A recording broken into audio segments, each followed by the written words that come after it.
একটা হাদিস আমার বুঝে আসছে এই সফর করতে করতে, সেটা হচ্ছে আমি কখনো বলিনি এভাবে যে পশ্চিমা সভ্যতা হচ্ছে ইয়াজুজ আর মাজুজ, এটা আমি বলি নাই, কিন্তু আমি বুঝতে পারছি, আমি ভিতর থেকে ফিল করছি, আপনি একমত হন না হন, যে ওদের মধ্যে ইয়াজুজ আর মাজুজের খাসলত বা চরিত্র আছে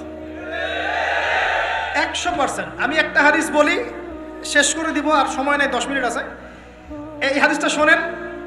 নবী সাল্লাল্লাহু আলাইহি ওয়াসাল্লাম একদিন ঘুম থেকে উঠলেন ভয়ে পেয়ে, আতঙ্কিত। নবীজি ভয়ে পেয়ে আতঙ্কিত হয়ে ঘুম থেকে উঠে বলছেন, লা ইলাহা ইল্লাল্লাহ, লা ইলাহা ইল্লাল্লাহ, ওয়াইলুল লিল আরব, ওয়াইলুল লিল আরব মিন শাররি ক্বাদ ইকতারাব। আরব জাতির জন্য ধ্বংস, আরব জাতির জন্য ধ্বংস। কি ভয়ঙ্কর ফিতনা ধেয়ে আসছে ওদের দিকে, কি ভয়ঙ্কর ফিতনা ধেয়ে আসছে। এবং তিনি হাতের ইশারা করে দেখালেন এইভাবে, যে আজকে নবীজি বলছেন 1400 বছর আগের কথা, 1445 বছর আগের কথা, 1445 বছর আগে নবীজি বলেছেন, আজকে ওই সময়, আজকে ইয়াজুজ আর মাজুজের যে দেয়ালের কথা মনে আছে? জুলকারনাইনের সময় দেয়াল, এই দেয়াল এতটুকু পরিমাণ খুলে দেয়া হয়েছে, এতটুকু পরিমাণ খুলে দেয়া হয়েছে 1400 কত বছর আগে। তখন তার স্ত্রী বলছেন, আনুহলিকু আফিনা সালিহিন, আনুহলিকু আফিনা সালিহিন ইয়া রাসূলুল্লাহ, হে আল্লাহর রাসূল সাল্লাল্লাহু আলাইহি ওয়াসাল্লাম, আমাদের মধ্যে ভালো মানুষরা থাকা সত্ত্বেও কি আমরা ধ্বংস হয়ে যাব? আপনি যে বলছেন ওয়াইলুল লিল আরব, আরবদের জন্য ধ্বংস। নবীজি বলছেন, নাম হ্যাঁ, নাম হ্যাঁ, ধ্বংস হয়ে যাবে। ইযা কাসুরাতিল খাবাস, যখন নগ্নতা, বেহায়াপনা, অশ্লীলতা সমাজে রন্ধ্রে রন্ধ্রে ছড়িয়ে পড়বে, তখন আলেম জালেম সব ধ্বংস হবে। এই হাদিসটা অকাট্য হাদিস, বুখারী মুসলিমের, মানে এটা সহি, এটা বিষয়ে কোনো সন্দেহ নেই। তাহলে নবীজি 1445 বছর আগে বলছেন যে আরবদের জন্য ধ্বংস ধেয়ে আসছে, এবং দেয়াল এভাবে খুলে দেয়া হয়েছে। কাদের দেয়াল? ইয়াজুজ আর মাজুজ। আর ইয়াজুজ আর মাজুজের সাথে আরবদের ধ্বংসকে সম্পর্কিত করা হলো না? ইয়াজুজ আর মাজুজের সাথে আরবদের ধ্বংসকে সম্পৃক্ত করা হলো এবং বেহায়াপনাকে সম্পৃক্ত করা হলো। বুঝতে পারছেন? আরব জাতির ধ্বংসের সাথে ইয়াজুজ মাজুজকে কানেক্টেড করা হলো এবং অশ্লীলতাকে, কি বলেন, অশ্লীলতাকে কানেক্টেড করা হলো। এখন আপনি চিন্তা করে দেখেন, সারা বিশ্বে পর্নোগ্রাফি কারা ছড়িয়ে দিয়েছে? বলেন বলেন দেখি। পর্নোগ্রাফি কি বেহায়াপনা না? সমাজের ইযা কাসুরাতিল খাবাস, যখন সমাজের রন্ধ্রে রন্ধ্রে বেহায়াপনা ছড়িয়ে পড়লো, ছড়িয়ে পড়ে নাই? মিলান, হাদিসটা মিলান। সমাজের এই মেয়েদের, এই যে ফ্যামিলিস্ট রেভলিউশন কারা ছড়িয়ে দিয়েছে? ফ্যামিলিস্ট রেভলিউশন কারা ছড়িয়ে দিয়েছে? ওরা। সমাজে মেয়ে ছেলে একসাথে চলবে একই পোশাকে, কারা ছড়িয়ে দিয়েছে? সমাজে মেয়েদের বেপর্দায় চলার এই সংস্কৃতি কারা ছড়িয়ে দিয়েছে? মাদক আর সুদের সংস্কৃতি কারা ছড়িয়ে দিয়েছে? সবচেয়ে বড় কথা, free sex, open sex, free sex, জেনা, ব্যভিচার, পর্নোগ্রাফি, এগুলো কারা ছড়িয়ে দিয়েছে? এটাই ওই যে খুলে দেয়া হয়েছে। এটা আমার ব্যাখ্যা, এটা আমার বুঝ। পৃথিবীর এমন কোন রাষ্ট্র বাকি রাখে নাই তারা এগুলো ছড়াতে, এমন কোন রাষ্ট্র বাকি নেই। তাহলে সব জায়গায় ছড়িয়ে পড়বে না ইয়াজুজ মাজুজের ফিতনা? ছড়িয়ে পড়েছে। আল্লাহ পাক আমাদেরকে এই পশ্চিমা গোলক ধাঁধা থেকে হেফাজত করুন, আমিন। আমাদের সংস্কৃতি নিয়ে আমরা বুক ফুলায় বাঁচবো ইনশাআল্লাহ, আমাদের সংস্কৃতি নিয়ে আমরা চলবো ইনশাআল্লাহ।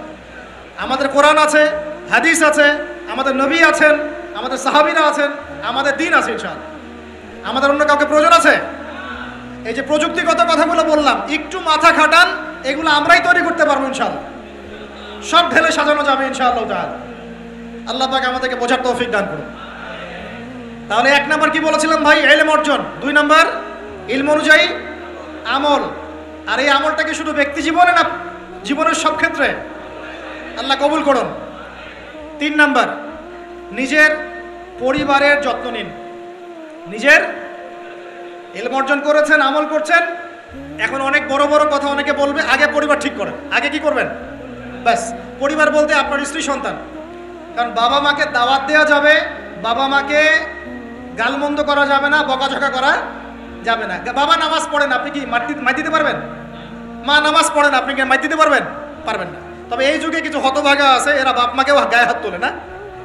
এই যুগে এমন কিছু হতভাগা ছেলে মেয়ে জন্ম হয়েছে, আল্লাহ মাফ করুক, এরা পিতা মাতার সাথেও কি জঘন্য আচরণ করে।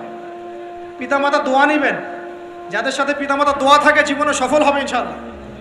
যার সাথে পিতামাতার দোয়া নাই অবস্থা খারাপ, আল্লাহ মাফ করবে আমাদেরকে।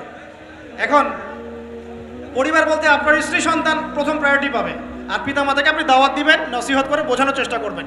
আপনার সন্তান যদি 10 বছর বয়সে নামাজ না পড়ে তখন তাকে আপনি পিটাতে পারবেন, কিন্তু আপনি বাবাকে মারবেন না, পারবেন? আর পরিবারের কিছু বিষয় এটা আপনি পাবেন প্যারেন্টিং বইয়ের মধ্যে। আর আল্লামা তকি উসমানী দামাত বারাকাতুহু শাইখের একটা কিতাব আছে ইসলাম ও পারিবারিক জীবন, ইসলাম ও পারিবারিক জীবন। এই বইটা পড়লে আপনি অনেক কিছু জানতে পারবেন। আমি ডিটেলস বলে দেওয়ার সময় পাচ্ছি না আজকে। এক কথায় পরিবারের মধ্যে তাওহীদ থাকবে, শিরক থাকবে না, ঠিক আছে? পরিবারের মধ্যে সুন্নতের চর্চা থাকবে, কোনো বেদাত থাকবে না। পরিবারে হালাল রিজিক থাকবে, কোনো হারাম ঢুকবে না। পরিবারের বিয়ে করব যখন দিনদারিতা দেখে মেয়ে চুজ করব, সৌন্দর্য শ্বশুরের টাকা পয়সা দেখে নয়। হ্যাঁ, সৌন্দর্য থাকতে পারে, সৌন্দর্য থাকলে নূরুন আলা নূর আরো ভালো, কিন্তু যদি মেয়েটা এই যে আমাদের এখনকার সুন্দরী বলতে আপনারা যাদেরকে বোঝেন, নাম নিচ্ছি না, তাদের মতো সুন্দরী নাও হয়, মন খারাপ করার কিচ্ছু নাই। এগুলো সব আর্টিফিশিয়াল সুন্দর। কি সুন্দর?